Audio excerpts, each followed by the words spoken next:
Hello YouTube, thanks for tuning in to this video. I've got a cool new camera thing. Look, it follows me around when I move. How exciting. Although I think the battery's about to go on it, so yeah, it'll stop moving in a minute. So yeah, we're back with a VST review in this video. So this is kind of like it's slightly different as a VST, and that normally think of a VST, it's like an effect or a synth or this kind of thing. This one, which is called ArrangerKing, is designed to help you basically arrange your songs, which I think is a problem that most of us have issues with. So if you're anything like me, you'll have like a hard drive full of 8-bar loops that you kind of keep listening to over and over again, and then you kind of get bored with that, and then you start another one and the process repeats. Hold on, it's packed up. We'll get it back on now. I need to charge the battery up. So yeah, this one is designed to help you with that. So before we get into that, usual things. If you like what I do, please like, subscribe, hit the bell button, all that kind of stuff. All helps to grow the engagement in the channel. If you want to help support the channel, then you can do so via Patreon. So let's go over to not that screen. Not that screen. This one. Okay, so this is the VST that we're looking at. It's called ArrangerKing. This is like a little video playing in the background. So a little disclaimer first. The guys from ArrangerKing did contact me and asked if I would be interested in featuring this on my channel, or, you know, having a look at it, having a review. So they sent me a license for it for free. So there's no money changed hands in this, but they haven't got any say over the content of this video, and they're not going to see it before I upload it. So it's made by Barking Audio. It's called ArrangerKing. I believe to buy it's around $54. There is an offer on there at the moment for 30% off, but there is also a link in the description where you can get a 50% off for that, so use that one. And if you do use that, then I'll get a little bit of commission off that as well, which all helps to fund the channel and keep it going. So there's a little bit about the plugin on the first page. So it's not like it's creating a song for you. As it says here, there's no AI or create it for you. You've still got to make your own music, but it's kind of just like basically, in its basic form, it's sort of templates to help you complete your song. So there's a load of stuff you can go through there. You can download it there. You've got a shop. They do free templates for loads of different songs, which I'll kind of go through in a minute. And there's loads and loads of these on the website, which is pretty cool. All of these, all in different styles, but I'll kind of cover all this in a second. We've got a forum, and then we've got the manual. So it's supported in all of these, the DAWs. So you can have the manual that kind of covers everything. But obviously I'm using Ableton, so I'm going to stick with the Ableton one. So let's go over to Ableton. What I've got in here then is a little 8-bar, no, it's an 8-bar, it's a 4-bar loop even. This is just a few pre-done samples I've put in here just to demonstrate this thing. Okay, so I've got a little bit of a groove going there.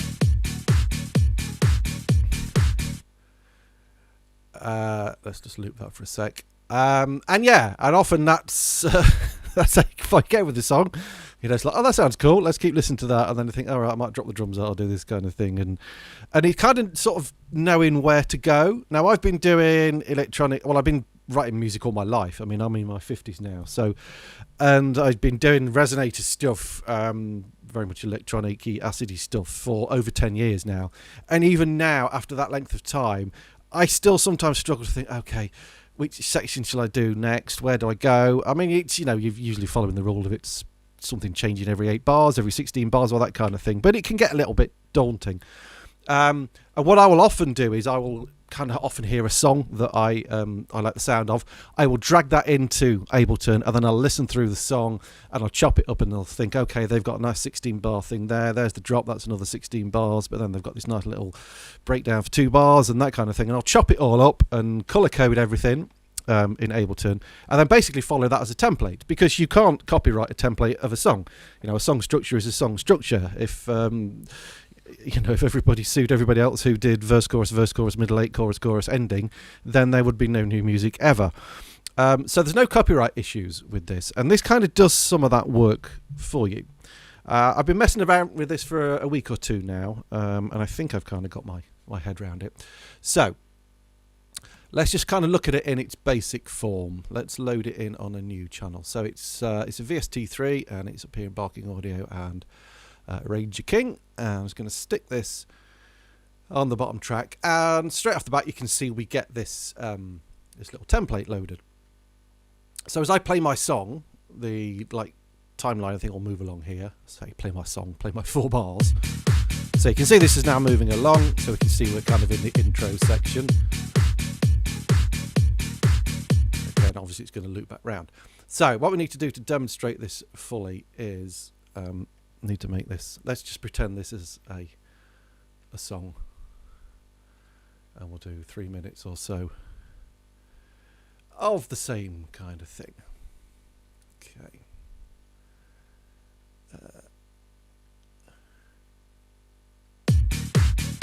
Okay, so as we jump around, we can see this will follow it. It'll follow the transport of Ableton, so you can see which bits and bobs that we're in. So just kind of looking a little bit of the interface. So these are what they call kind of like buildings. So you can see instantly it's all color coded for you. I think the kind of default setting is to have that off, so it's just like white. But I would recommend turning that on, because straight away you can see, okay, I've got 2 verses, I've got another verse there. All right, there's my chorus, double chorus, outro, and so on. And they have these different buildings depending on the layout that you're using. So if you click on the ArrangerKing logo, there's various things here. You can have it large, small, and all these other color-coded buildings. You can have help text on. This is if your DAW doesn't start at 0 and starts at 1 and that kind of thing. And so on. And you can have different things on the guide track that we're going to look at shortly. And then you've got your user manual. This kind of just minimizes it down, so you have just the arranger bit, so you can see that's still moving across there, so that's all good. But if you don't want to see all the other stuff, and then over here we've got various different templates. There are loads and loads of templates in here, and they tend to go in sort of time order. So this is the default one. It starts off with a rock pop disco one, and then you can see we've got loads and loads of different templates down here. Basically these are in time order. So if you say to yourself, right, okay, I want to aim to do a song that's around about 3 minutes 45 seconds, it gives you one there, so you can see we've got 16-bar intro, 8-bar break, build up, and so on and so on. And it also shows you the bar numbers as well. If you put your cursor over it, it shows you how many beats you've got. But there you can see, okay, that drop is on bar 49. And then you've got drop down menus here where you can instantly change that. So let's say we want that drop to be 8 bars. We can easily do it with those drop down menus there. You can scroll through these like that, so it goes from the beginning, and you can kind of go through and pick one that you think is going to suit your song. Actually, no, sorry, I'm doing the wrong thing. This goes through the different styles here, so let's go, and then you have to pick the ones down here. So let's pick one of these. I don't know, hit song. Why not? Right, so there we have our template. So straight away, that in itself is quite very useful, I think, because straight away you can see, okay, when I get to bar 49, I'm going to use some whatever. So once you've picked your template, what you're then going to do is click on here to drag this down here. What do these do? So you can save your arrangement here. Just before we do that, you can import arrangements, which are dead easy to arrange. To arrange, I'm reading that, to import, and you can share your templates as well. I'm going to talk about templates again in a minute. What we're going to do is now is grab on this little icon here, and we're going to drag this in, and this is going to put kind of an outline of that arrangement in here.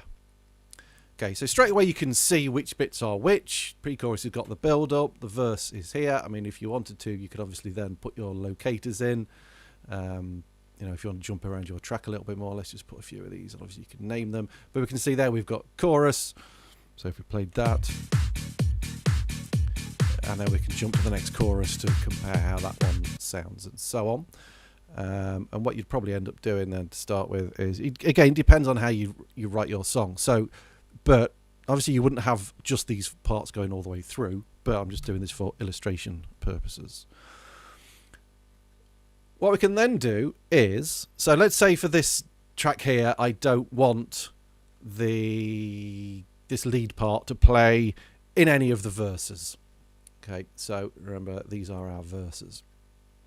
I'm going to just put a locator there, and we'll put verse just so I know which is which. So we've got verse, pre-chorus, chorus, verse, pre-chorus, chorus. I'm guessing that's like a middle 8 section, is it? Yeah, bridge there, yeah, chorus, and then an outro. Next job we're going to do then is we're going to put a version or an instance of ArrangerKing on all of these tracks. There is a quicker way of doing this, which I'll show you in a minute. Okay, but for now, I'm just going to stick them all on there, like so. And I'm going to leave them all open so that when I click between each one, we can instantly see this thing down here, because we're going to be using these quite a bit. So this is not necessarily a tutorial on how to use it all. It kind of is and isn't, but yeah. So what we've decided is that we don't want this lead line to play on any of the verses. So if I go down to this lead part here and just click on this, okay, that's going to mute it without me doing anything. Okay, so if I now press play now, what you'll see is when it gets to this verse, it will be muted. So we've got our 8-bar intro.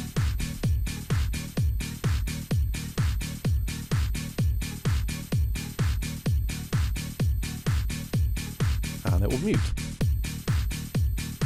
Okay, so let's say in the pre-chorus, we want to drop out, I don't know, the kick drum. I think that's the kick. The melody's going to come back in. Oh no, I've got rid of the drum loop, but there we go.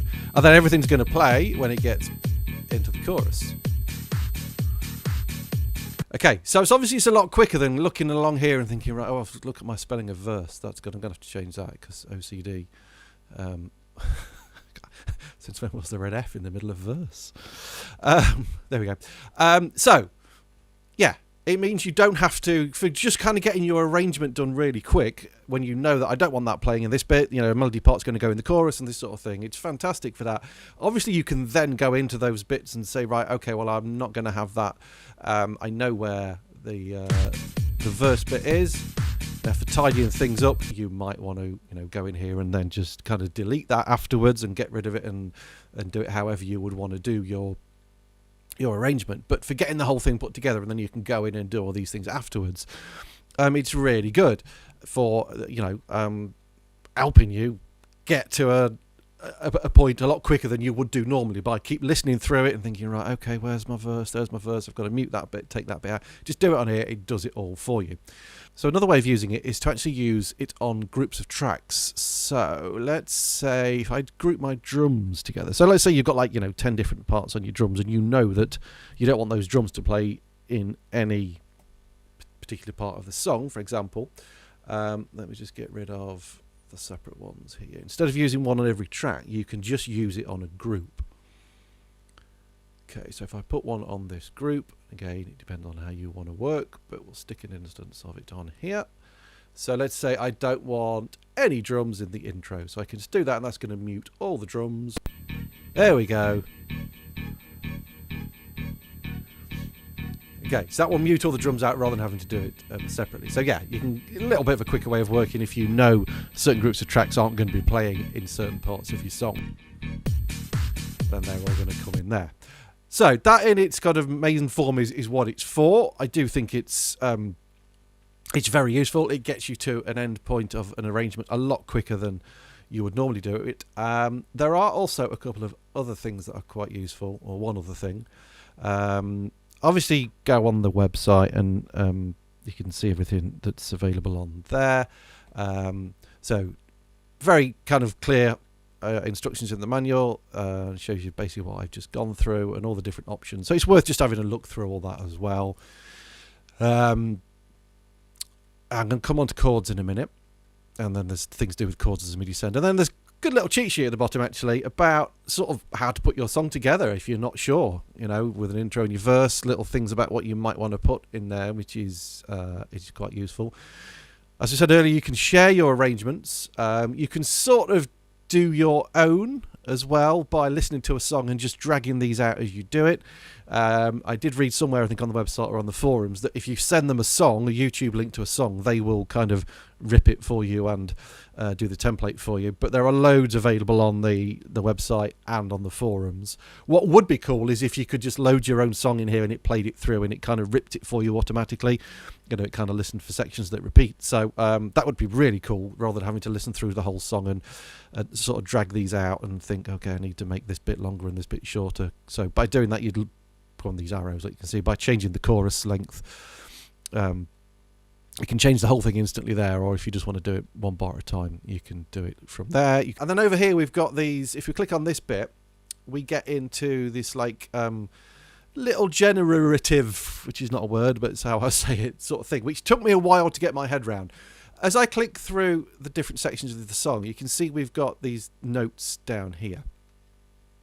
So basically what it's going to do is, if I drag on this little icon here, it's going to kind of generate a bit of a MIDI note thing based on all the different sections.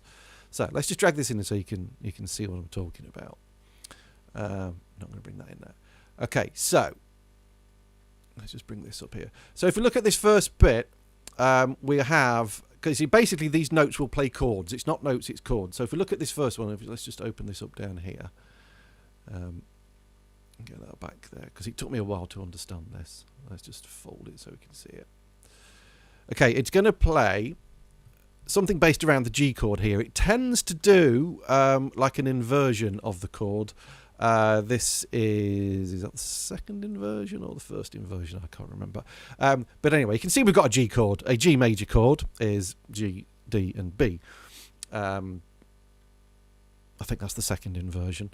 Okay, and then you can see it's going to a C chord. So we've got a standard C chord here, C, E, and G, and then here it's going to a D chord, and then here it's going back to the G. And then as you go round along each section, it'll do different bits, but obviously these are going to repeat.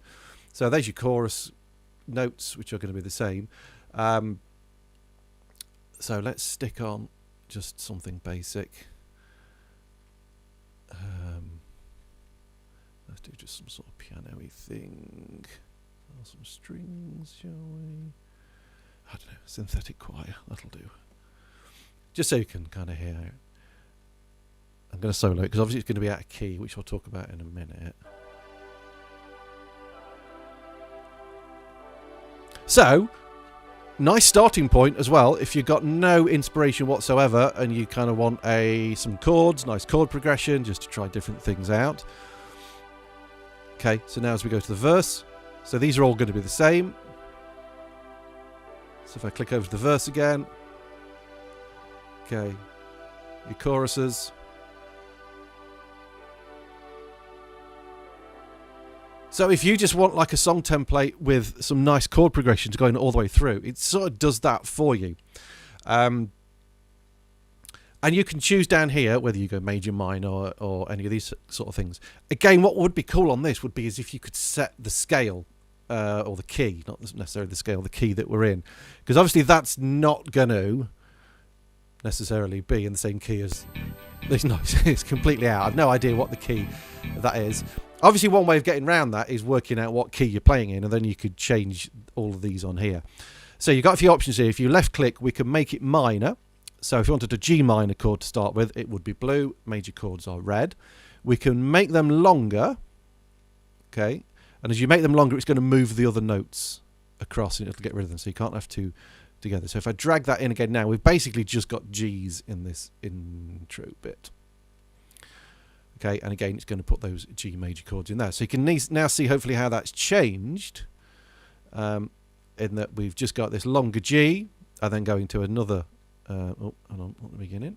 Yeah, because I changed that to G minor. So we've got G minor. So this bit is basically this bit, and then we're going to a G major, which is this bit here. And again, nice different ways of just trying out different things that you might not necessarily use. I've soloed the wrong thing, haven't I? It should be that one. So basically going from G minor to G major.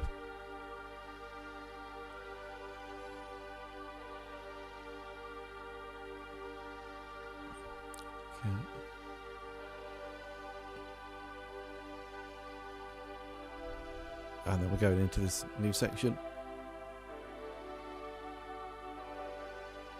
What would be useful if you could like choose the scale, like I said before, or the key. So let's say as an option in here, if you click on here, you got different notes in here.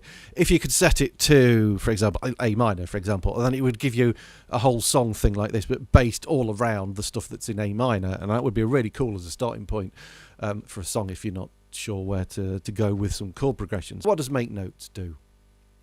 No idea. Okay, they've gone orange. Let's see what that's done, because I've not tried that bit before.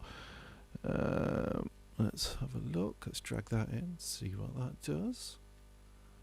Because I think, I'm guessing. Okay, all right. So that's just notes now instead of chords. I just discovered that. Didn't know you could do that. So that's quite cool as well. So if you just want single notes, which you could then, like, you know, down here we could put like an arpeggiator on it or something. Let's do that.